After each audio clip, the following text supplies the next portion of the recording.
மனைவி. அதன் பிறகு தான் மற்றவங்களை பற்றி பார்க்கணும். இந்த கணவன் மனைவி 2 பேரும் ரொம்ப முக்கியம்.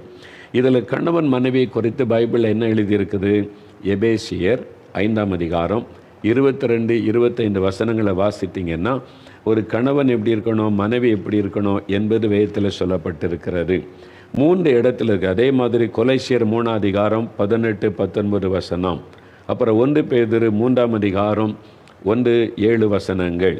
இதெல்லாம் நீங்கள் வாசித்தீங்கன்னா 3 இடத்துலையுமே கணவன் மனைவி 2 பேருக்குமே ஆலோசனைகள் ஆண்டவர் சொல்லி இருக்கிறதை நீங்கள் வாசிக்க முடியும்.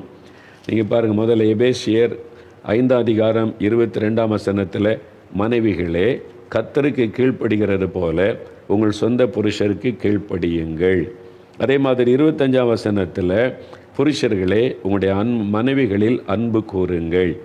அதே மாதிரி தான் கொலைசியர் 3ஆம் அதிகாரம் 18, 19 பாருங்கள், மனைவிகளே கர்த்தருக்கு ஏற்கும்படி உங்கள் புருஷருக்கு கீழ்ப்படியுங்கள்.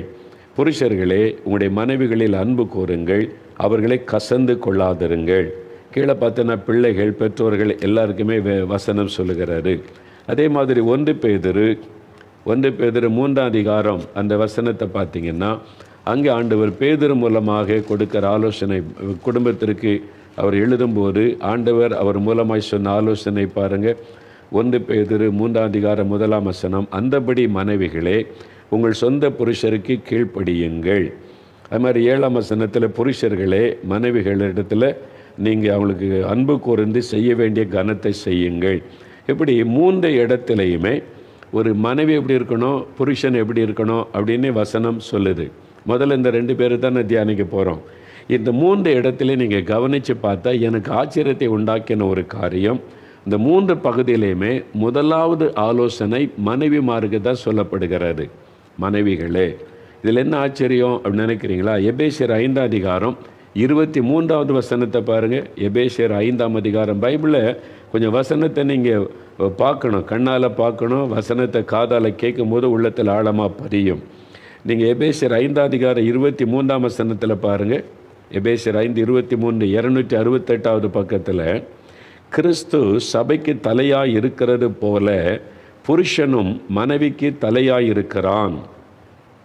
புருஷன் மனைவிக்கு தலையாய் இருக்கிறான். அதனால தான் குடும்ப தலைவன் என்று அழைக்கப்பட, தலை மனைவி குடும்ப தலைவி என்று அழைக்கப்படுறாங்க. ஆனால் ஒரு குடும்பம் என்ன, ஒரு தலை தான் இருக்கணும் இல்லை? ஒரு எந்த காரியத்துக்கு தலைமை யார் தலைவர், யார் லீடர்? ஒரு ஆள் தானே இருக்கணும். இந்த 2 இருந்தாலே குழப்பம்தான். இப்போ அந்த குழப்பம் தமிழ்நாட்டில் நடந்துக்கிட்டே இருக்குது பார்த்தீங்களா, ஒன்று ஆக்கணும்னு சொல்லி. அதனால் ஒன்று தான். இங்கே வசனம் என்ன சொல்லுது?